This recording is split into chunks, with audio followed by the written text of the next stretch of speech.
there were a lot of tears, and there was a consensus that they still all wanted to be in my life. So now I have 3 dads. Aww, I'm gonna cry. that's really sweet. Yeah, they all stuck around anyways. That's so cool. Yeah. Wow. Don't you cry. I won't. I absolutely love this. That's amazing. Many of us move to Los Angeles to pursue a dream of breaking into the film industry.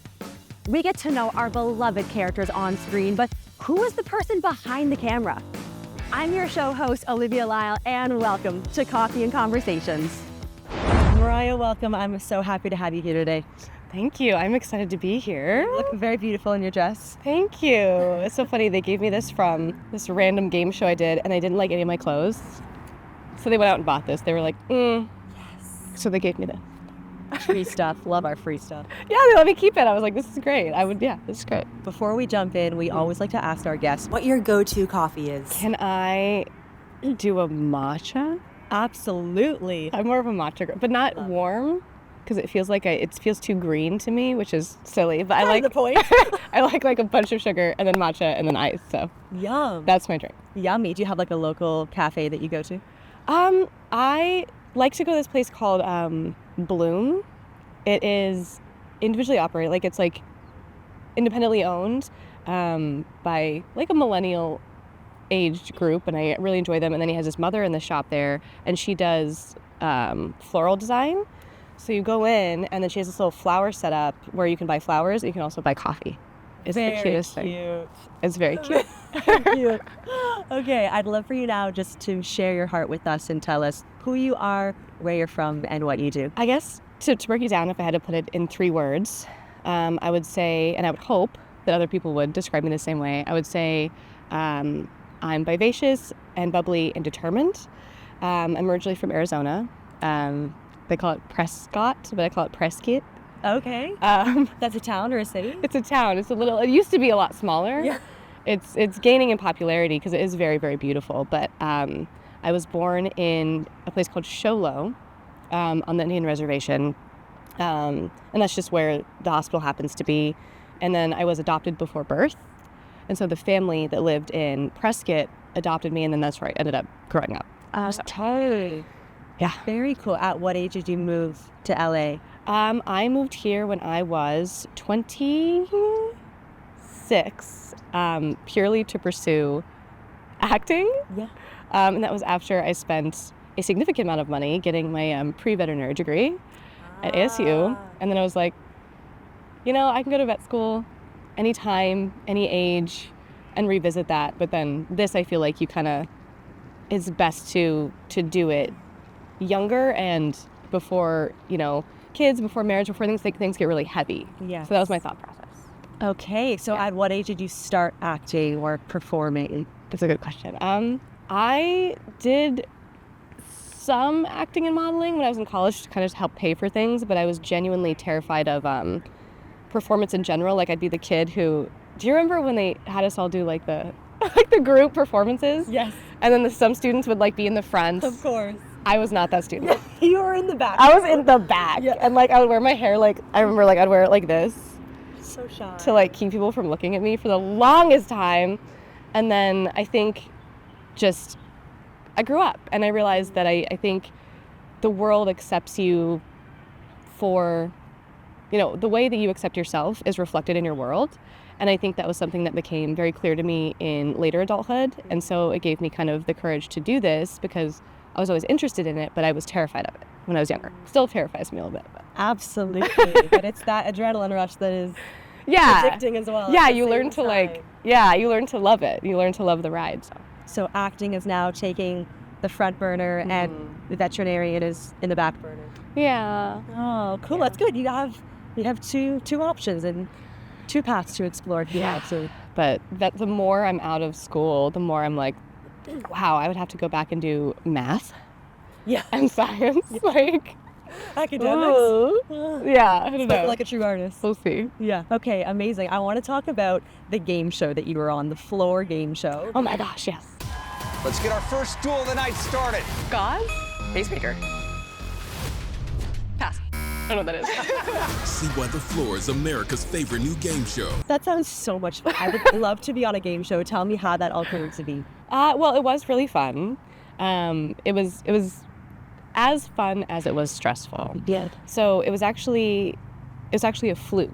So my best friend and I, we saw the casting call, and she's really good at trivia. So like, she's this friend that we'll talk on the phone for hours, and she'll come up with or share with me all these facts. Like, did you know there was a certain shade of green in like the 1800s that had arsenic in it, and they used it on everything, and it killed people by the millions? It's called Shields Green. And I'm like, yes, of course I knew that. Of course I did. Like, everybody knows that. Yeah. So my thought was, she will surely get us through to the end, and we will win this game show, and it'll change our lives, right? She doesn't have a passport. It was filming in Ireland. Oh. And they don't tell you that until, I think, a good while into the casting process. Okay. So I ended up getting selected, and she did not, because she didn't have the means to get there. Got you. But it's an American show. It is. It Oh, is. It's a interesting. Fox network show. Okay. Yeah, and that's what was so perplexing. So I thought, I surely have no chance of winning this trivia game, that I would have my secret weapon, but I might as well go to, Ireland. Yeah. So I get there, I meet all these amazing people, and I'm flying in from LA, and we see, oh my gosh, I'm blanking on his name. No, I should that's know. okay. The host, Oh, yes. Rob, what's his last name? I know who you mean. Very famous. Really big, really very big. famous Lost Boys actor. But yeah, we see him get off on the plane from first class, and I was like, he's hosting. Yeah. Turns out that was correct. And it's this game where they put you on basically this giant game board, and it lights up. And then when it lights up on your square, you do have to go up and have a really fast trivia battle with one of your opponents. Yeah. Teammates, whatever it is. And if you make it through, you own more of the board. Okay. Yeah. And you go in with a teammate. I guess I'm calling them teammates because we all bonded, but Yeah. I guess everybody is your opponent technically. Gotcha. Because you're playing as a party of one. Exactly. Okay, so you didn't need your friend. No. But So still. how'd you do? How'd you do? Not good. Not good. I did so bad. Oh my god. So I thought the marketing was brilliant because, as an actor, game show, okay, it's cool, but it's not going to do anything for me in terms of career. But it was an enjoyable experience, and I got out. I don't know if I can say it on this. I didn't know what Viagra looked like. Yeah. Okay, yeah, let's go for it. Okay. Yeah. I didn't know. Okay, so they give you topics, and mine was medical supplies. Okay. And then all of a sudden, this little blue pill comes on the screen, Yeah. and I didn't know what that was. And I go, pass. And I looked at him, and I go, I don't know what that is. Gauze? Pacemaker. Pass. I don't know what that is. And it was Viagra. Oh, that's hilarious. And then they marketed it as like there's a picture of me and like an ad for it, and I'm like smiling or like laughing, and then it says Viagra at the bottom of the screen. Oh my god. And that was what got me out. Oh my gosh, that's amazing. Yeah. Now I know what it is. Now I know what it looks like. Yes. It's a little. So just so you You're know. the face of it now. Yeah, I was like the Viagra girl from the floor game. Oh, that's so funny. People are gonna buy that Viagra for sure. It was so. I was like, okay, you guys got me. That marketing Amazing. is A1 marketing. Well, good for you just for doing that. That would just be another great experience. It was awesome. Yeah. It was awesome. Yeah. Okay, so on a more serious note, I know you starred in the DNA mystery. Oh yes. Tell me what that whole audition process was like for you. That one's interesting too because that one was very long time coming. Like I saw that one, and I have a very distinct family past. Like I was saying, I was adopted before I was born. My mom was 15, she had me. And I met her, I did meet her, she found me when I was 22. But there was still all kinds of mystery around who my father was. And I saw that casting call, and I was like, okay, this may be a way to kind of, not push, but like manipulate the situation in a way where I'll actually get some answers. Whoa. Yeah, so it took, I applied, told them my story. It took about 6 months, and I was like, okay, well, I guess that avenue is not going anywhere. And they called me, and they told me that they would like to do the pilot with my family. So again, not really like an acting thing, but it was like a life thing. Yeah. It was very, very, I can say that it changed a lot for me after I figured out who my dad was. It's literally the real life Mamma Mia. I'm just waiting for Dancing Queen to start playing. You never thought that I was maybe possibly your daughter? I did not. The resemblance was shocking. So you have dark eyes. I think you look like me. Moriah reminds me a lot of Mitch at that age. I gotta tell ya, he looks like Moriah. DNA. Well, I definitely feel like her father. I'm just wondering why he would be so involved if he's not my father. It would just be an honor and a blessing to have her as my daughter. Well, I'm feeling anxious because I don't want her not to be my granddaughter. This is probably the most complex case I've ever dealt with. Now I'm nervous. Now I'm like scared. It's very emotional and tense. That moment just hurt to breathe. Whatever Shelby says next is going to change my entire life. The study of DNA from the paternity test shows. Oh my God. Going into the show, were they certain that they were going to be able to find your dad? No, they weren't sure, and I wasn't sure, and they kind of marketed it in the way that it was like a Mamma Mia story, right? Like my mom had a few partners and she didn't know who the father was. So I think my mother was, she wasn't as forthcoming, I think, about who my father was. And I think that was purposeful because she didn't want me to go looking for him, whatever her reason was. But the show picked 3 different men that she had been with when she was younger. And my poor mother had to she talked to all of them, interviewed with all of them, interviewed with the, TLC, and then they did DNA testing. So they called us all in, they did a DNA test on me, swabbed, and then they did a DNA test on all of the potential fathers, and they had a great genealogist on it. Her name is Shelby. She's incredible, and she usually does stories, across the board, but she also focuses on kind of connecting people with lost history or culture, especially marginalized communities. She's incredible. She's written a couple books. But yeah, she helped me so much, and I figured out who my father was, but I don't want to do a spoiler alert or anything. No, absolutely. Talk about just vulnerability. Yeah. That's pretty intense. Yeah. Good for your first mom, good for all those guys for being up for that. Yeah. Yeah. On TV. I was so nervous, and the biggest thing I think I took from the show was I think it made me more confident in feeling those emotions. So it helped with acting in general because I was able to delve back into all of this stuff that was either unhealed or uncovered or very intense. Yeah. But then it also taught me that when you treat people with kindness and you're genuine and you express kind of what you really want and what you're really going after, they tend to rally, if it's something you're really passionate about or if it's something that you make clear is very important, because all of those guys, they did not have to show up for me. They did not know me that well. My mother didn't have to show up for me, and they did. I know that part of it was probably cool, I get to be on a reality show. Gotta be a celebrity. Yeah, so it's probably very cool for people who aren't in this world where you and I are Yeah. game show, reality show, whatever, but it was also, it meant a lot to me that they showed up for me. And then as one of the wrap-up questions, the team members or the team asked them, were you disappointed that she wasn't your daughter, or how do you feel about her being your relative, or questions like that. There were a lot of tears, and there was a consensus that they still all wanted to be in my life. So now I have 3 dads. Oh, I'm gonna cry. that's really sweet. Yeah, they all were they all stuck around anyways. That's so cool. Yeah. Wow. Don't you cry. I won't. I absolutely love this. That's amazing. Amazing. Yeah. Did that whole experience fill this longing or fill this, void in you that maybe you had growing up, wanting to know? It did and it didn't. Because I think adopted children especially, even if they grew up with the best parents. I was on a set recently where there were 4 leads and 3 out of 4 of us were adopted.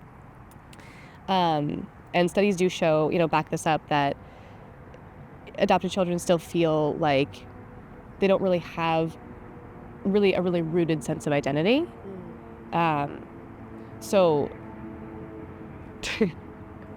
it's something that I think is always going to be there no matter what. And I think I realized that during filming that I had that, and then I had tried to push it away and push it away and push it away, not me, I'm fine.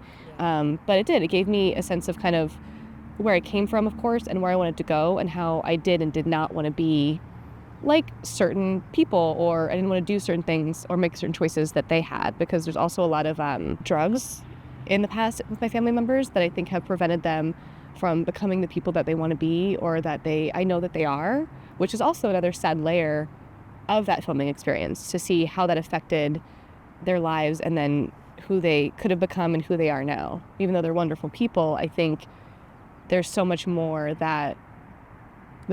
them than I think they were allowed to explore. Wow, amazing. Okay, getting more into acting and your work, what kind of characters would you like to play as an actor? Just let me reel myself back in. Gosh. So the characters I would like to play are characters like, I think Amy Adams got an opportunity to play a character where she was a shut-in, and she was in her house, and she played, a very psychologically troubled individual. And then Mila Kunis played a similar role where I think she was a drug addict but had a past of sexual assault or sexual abuse. And it's interesting because I think these women had played kind of either safe or similar characters for the majority of their career. And then once they reached a certain point, they got the opportunity to either become producers on shows or, put some more money into things and play these characters with a lot of psychological, emotional depth, which we were talking about earlier. Yes. Like, that stuff fascinates me because, sure, playing a romantic lead is wonderful. And there's a lot of, ins and outs of that and depths to navigate there with your scene partner. But I think the role that I would just be so excited to play is an individual that's descending into madness or struggling with something, and maybe not illustrating a mental illness or anything like that, but just how life wears down women in particular. And I think that both of these women, played it fantastically. And you're not really going off of a scene partner. You're delving and you're pulling out, either from your own experiences or from whatever method you use as an actor to illustrate something that almost every single person can relate to in terms of struggling mentally, and then the good, the bad, and the ugly of all of that. I was hoping that we could try to spend more time together. Maybe like a weekly thing? Yeah, maybe. Yeah, the bakery just keeps me really busy. Takes a lot of time and energy. Absolutely. No, I get that.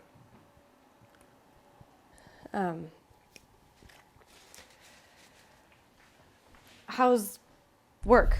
All right, an intense drama. Yes. We'll be on the lookout. Yes. Amazing. Okay, jumping back 10 years, what would you tell your younger self for encouragement now?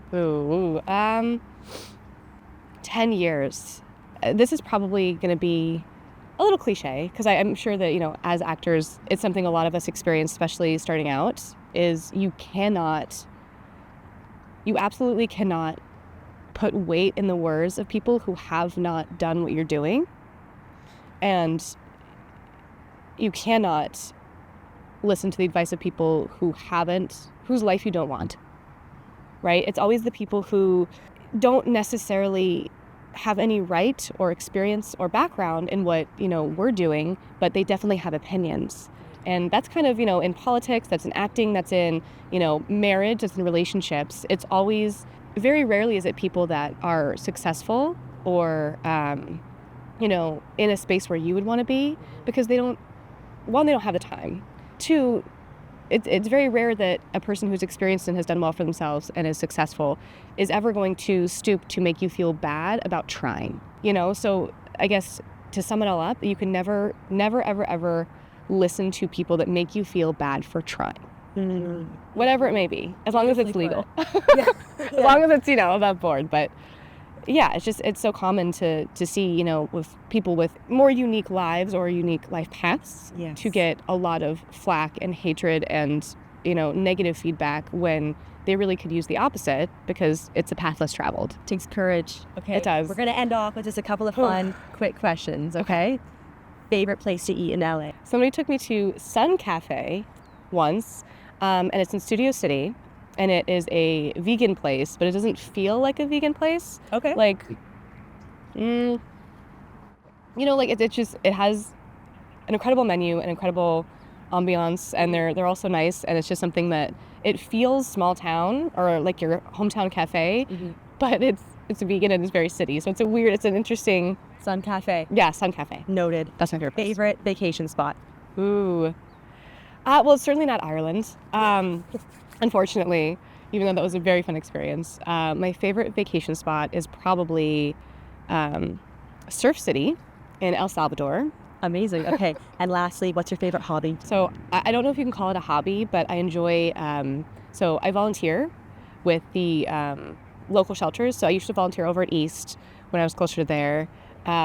So they used to have this group that would go there every Monday, and we would clean kennels, and they're overpopulated after the pandemic. So people adopted animals during the pandemic, and then they got called back to work, and the animals landed right back in the shelter.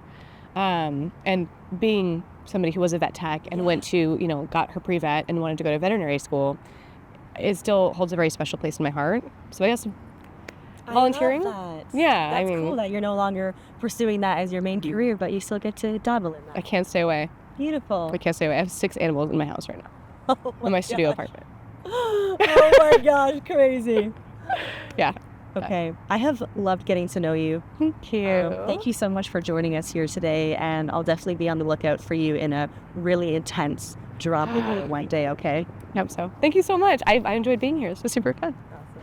Thank you for joining us for Coffee and Conversations. If you're new here, you can watch our previous episodes above. You can also follow us on social media in the links below. And please don't forget to like, subscribe, and share with your friends. If you'd like to be a featured guest on Coffee and Conversations, send us an email and let us know you're interested. I'll see you next time.